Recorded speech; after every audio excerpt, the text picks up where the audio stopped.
questions, right? I be asking niggas, why the fuck you asking me questions? So many questions, I understand it now, because I just sat down and I thought about it, and I said, damn. If I'm from the same corner another nigga from, and that nigga get up off that corner and start bringing in 100 big ones every motherfucker, I'm not talking about $100, nigga. I'm talking about 100 M's, nigga. A motherfucking, yeah, I got a lot of questions too, right? Supposed to have a motherfucking question, but niggas always act like they don't understand what's going on. I be telling niggas straight up, I give them the game, man. It's a gift. Here you go, baby. And you know what they do? They look at me like I'm trying to pull a fast one on them. You know what I'm saying? Like, I'm gonna get to you right after I used it.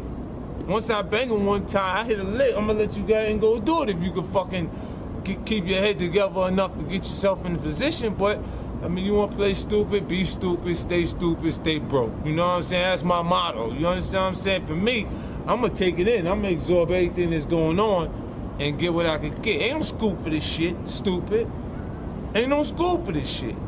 You gotta be smart enough to pick up the information as you go.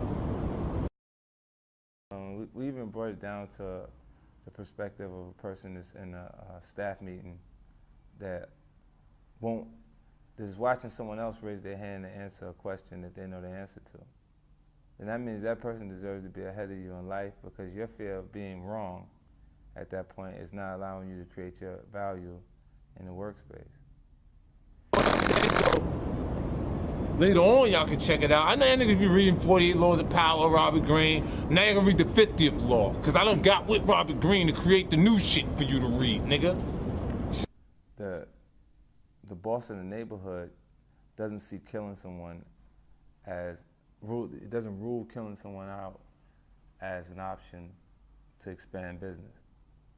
When in corporate America, I've interacted with people that absolutely have intentions of killing the competition. It's a parallel between corporate America and the hood, and it's obvious. You see me winning, don't you? And fucking old timers is looking like, yo, that young boy, he took a page out of my book. But they ain't make all of that fucking money off it that I made off it. So what that make me? That make me a better version of them niggas.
in a different way. But it's just not literally killing. Right. It's yeah.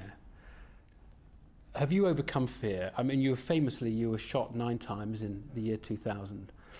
In terms of dealing with fear, I suppose you're not scared of anything after that. Well, when you're in life-threatening situations, it makes you a little more conscious of death. You know, and the more that you are aware of your fate, the higher the probability you have a chance to live. So you're a little more free. Like I go into what Robert kind of identified as the core of my power is me being in business situations and being the person with the least fear at the table. And that's because I weigh these things up against my biggest losses in my life. So like the loss of my mom is the biggest thing that I've experienced. So walking into a room, even at the worst possible scenario, it won't damage me to the point or hurt as much as that hurt it. So I'll go in there in a secure space, able to speak and ask the questions, and I'd rather feel like I'm unaware for the moment within those quarters than to feel like I'm unaware in a losing situation. I mean, the book does describe some fairly nasty incidents. I mean, just in a chapter about the Hustler King, you slash the face of a rival's assistant who's out to hurt you. Yeah. I mean, looking back on all of that, I mean, how do you sort of feel? Because you've just moved so far away from that now. Yeah, I did. But, you know, like, I think the things you go through make you who you are. So I don't regret those things. I don't regret them because I don't think I'd be who I am today if I wasn't exposed to those situations. If you ask me, those are unfortunate situations that I've had to experience. And if I had a choice, I would have definitely went in a different direction. I might have wanted to go to school for business instead of having to go through this portion of my life. But tough lesson, yeah. Yeah, but under those circumstances, when you're in an environment where you meet aggression with aggression, or you're deemed weak, and the weak becomes the prey, you gotta kind of back people off of you at different points. And it really felt like that in that. Literally. Yeah. And when you're willing to go as far as further than the other guy, you always prevail. You always end up on top. It's like the kid in the schoolyard that doesn't want to fight always leaves with a black eye, because as soon as the other kid identifies he doesn't want to fight, he hits him. But this is back to the negative view of human beings. Yeah, like I mean, I never wanted to fight, but kids. Actually, I did get hit at school a little bit, but like not very much. Like, but when they say no, I really don't want to do this. Pop, that's when you get hit. You just gave the other guy enough confidence to hit you at that point. Especially when there's a bunch of kids behind him jumping up and down saying, "Whoop him." You know, like those experiences from when I was really small, I identify with that. So I ain't never been in a space or those situations where, even if I didn't want to fight, I didn't show them. And then let's talk about the world of rap, which is a bizarre world, obviously, hip-hop. I have to ask you, why you have all these beefs with people? You just get into arguments with people all the time, feuds. What's going on? The competitive nature of hip-hop has always been one of the driving forces, one of the elements in the art form that keeps it thriving. The youthful audience that's attracted to it has a low attention span. So it's always out with the old and with the new, as far as they're concerned. So the guy that comes into hip-hop music, you know, while we continuously use metaphors for things, I'll use the metaphor of a fighter. A fighter will go into the actual gym, day 2, his coach is calling him champ. Because he weighs 154 pounds, he's watching Floyd Mayweather fight saying, I'm gonna beat Floyd Mayweather one day, or I'll be as good as Floyd Mayweather. When he doesn't even know how to fight at that point. He just begins his training. You know, and rappers psychologically are like fighters, where they condition themselves to believe they're as good as the guy that is in position at that point. So I'm constantly challenged. They come prematurely and I damage their careers, because when you compete with an artist that has a higher consistency than you, they match you up against that artist, the public, and then you just dwindle away. But I'm in more fused than the average artist because I'm more vocal. I generate more interest. and I'm obviously in a space that they'd actually like to be in. See, when the director yells cut, none of my things go away. The big house is still there, the nice cars are there, the attractive women are there. When he yells cut to them, everything goes away. They write the life that they aspire to have, and I'm writing the struggle. I want to ask you a last couple of points. Women and gays. What is it with rappers and women? This is great. You know, You're right in my alley with this. Is this an affectation, the language? No. And the See, you know what it is? Is it ironic or is it serious? Because the song is 3 minutes before you reach an overkill point. You only have enough time to create a description. There's no time to develop cause and effect. There's no time to establish social standards or moral standards. So when you make reference to whore, do you know what I'm talking about? The average woman is out in a nightclub that hears that is not offended by it. Right. Because morally she knows that's not me he's talking about. Right. And they can tell, the Right. people who listen can Exactly. tell the difference. And if you look at female consumers of hip hop music, while these things are there, they don't have an issue with it. They don't have an issue. I see. So it's people who just dip in and listen to two Right, words so again. now if you say gays, Right, well, the and gays hip-hop was the music. other one, because you just, not you personally, but the world of rap seems obsessed with it. You know what it is? It just seems to be this obsession. So it's the way rappers insult each other, the way Rick Ross insults you as producers of video, your label's G Unit, he mocks Gay Unit and sort of has you in a cartoon. And I mean, it just seems a very odd way to... It's almost as though there's a kind of masculinity thing that's lying at the root of this. Well, So the is. one fear that you all have is the fear of masculinity, of somehow losing masculinity.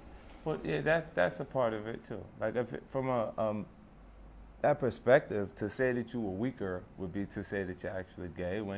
And you know, I know some gay guys that'll whoop Rick Ross's ass. You know, and it's not like with no problem. They're thinking the guy that is weak, that wants to actually be a woman. And then they say, oh, you're soft. That's his way of saying you're soft. He's not trying to disrespect gay people. 2 words, what do you fear now in your life? I feel like I can't change, and that's that I'm misunderstood. You know, my confidence is mistaken for arrogance constantly.